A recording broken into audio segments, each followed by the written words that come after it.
Hi hello welcome back to లస్సనిషి YouTube channel. అందరూ ఎలా ఉన్నారు?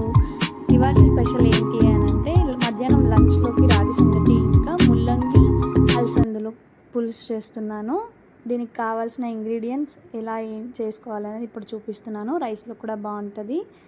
ముందుగా అలసందలు 1 కప్పు, ముల్లంగి, టమాటో, ఆనియన్, కరివేపాకు, ఆయిల్, కొంచెం ఉప్పు, పసుపు, ధనియాల పొడి, కారం.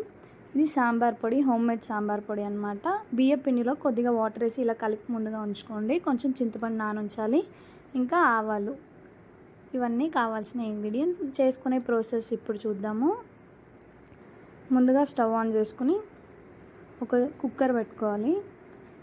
కుక్కర్ పెట్టుకున్న తర్వాత కుక్కర్ వేడవగానే ఒక 2 టేబుల్ స్పూన్ ఆయిల్ హీట్ ఎక్కిన తర్వాత ఆవాలు, జీలకర్ర, పోపు దినుసులు ఏవైతే ఉంటాయో అవన్నీ వేసుకుని చిట్పట్లాడగానే ఆనియన్, కరివేపాకు వేసి ఫ్రై చేయాలి. ఇది కొంచెం లైట్గా పచ్చివాసన పోయిన తర్వాత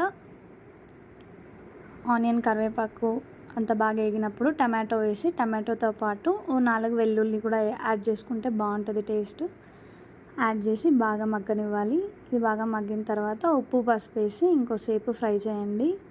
ఇది మొత్తం మిక్స్ అయినప్పుడు ముల్లంగిలు వేసి ముల్లంగిలో ఉన్న పచ్చి వాసన, వాటర్ కంటెంట్ ఏదైతే ఉందో అది మొత్తం పీల్చుకునేలాగా ఫ్రై చేయాలి. అది ఫ్రై అవ్వగానే అలసంద గింజలు వేసి ఇంకోసారి కలపాలి. అన్నీ కలిపిన తర్వాత ధనియాల పొడి, కారం, ఇంకా సాంబార్ పొడి ఈ మూడింటిని కూడా ఒకటేసారి వేసి బాగా కలపాలి. ఇది బాగా మిక్స్ అయిన తర్వాత ముందుగా మనం ఏదైతే చింతపండు నానుంచుకున్నామో దాంట్లో రసం వేసుకోవాలి. ఇది యాడ్ చేసిన ఒక 2 మినిట్స్కే మనం బియ్యం పిండి కలిపి ఉంచాం కదా, ఆ వాటర్ కూడా యాడ్ చేసుకోండి. ఇందులో అది కొంచెం స్కిప్ అయింది. సో దాని తర్వాత అదే గిన్నెలోకి ఇంకొన్ని వాటర్ తీసుకుని వేసి బాగా కలుపుకోవాలి. కొంచెం పల్చగా ఎలా కలుపుకోండి. చూసారు కదా నేను ఎలా కలిపాను, ఇట్లా పల్చగా ఉంటుంది ఇప్పుడు. కానీ మనం బియ్యం పిండి వాటర్ వేసినందువల్ల కొంచెం థిక్నెస్ వస్తుంది. ఇప్పుడు మనకి ఒక 2 or 3 విజిల్స్ అయిన తర్వాత చూసారు కదా మన అలసంద గింజలు ఇంకా ముల్లంగి పులుసు ఎలా రెడీ అయిందో. ఏదో గరిటతో తెలిపినప్పుడు ఇలా పల్చగా ఉండాలి. ఈ కూరను తినడానికి మనకి రాగి సంగటి కావాలి కాబట్టి ఒక స్టవ్ ఆన్ చేసి ఒక గిన్నె పెట్టుకోవాలి. పాత్ర లేక స్టీల్ ఏదైనా యూస్ చేయొచ్చు.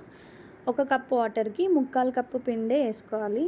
సో అది మీరు తీసుకునే గిన్నెని బట్టో గ్లాస్ బట్టి ఉంటుంది. వాటర్ బాగా మగ్గిన తర్వాత ఇట్లా కొంచెం కొంచెం పిండేసి బాగా కలుపుకోవాలి. బాగా మెత్తగా మొత్తం వాటర్ అంతా పిండికి పట్టేసింది. ఇప్పుడు ఇట్లా బాగా మెత్తగా సాఫ్ట్గా కలుపుకొని ఒక 2-3 మినిట్స్ లిడ్ క్లోజ్ చేసి మళ్ళీ లిడ్ తీసి మళ్ళీ అలా ఒక 2 to 3 టైమ్స్ క్లోజ్ చేసి లిడ్ని ఓపెన్ చేసి రాగి పిండిని ఏదైతే వేసామో దాన్ని బాగా కెలుకుతూ ఉండాలి. చూసారు కదా మొత్తం బాగా ఉడికిపోయినట్టుంది ఇప్పుడు రాగి సంగటి మొత్తం. సో మళ్ళీ నేను ఇంకొక సెకండ్ టైం కూడా ఎలా పెట్టి లిడ్ తీస్తున్నాను అనేది మీకు చూపిస్తున్నాను. సో ఇలా అప్పుడప్పుడు లిడ్ క్లోజ్ ఓపెన్ చేసే దానివల్ల రాగి సంగటి అంటే బాగా వస్తుంది అనమాట స్ట్రక్చరు. ఎందుకంటే పిండి వాసన లేకుండా.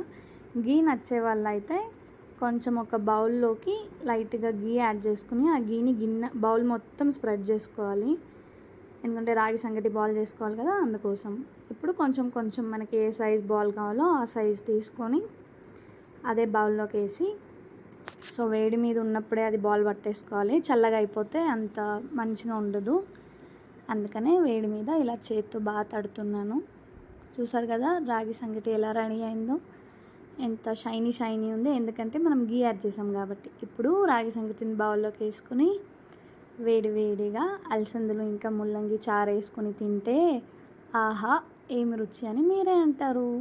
వీడియో నచ్చితే లైక్ చేసి, షేర్ చేసి, కామెంట్ చేయండి. చూసారు కదా ఇది రైస్లో కూడా బాగుంటుంది. తప్పకుండా ట్రై చేయండి. Thank you.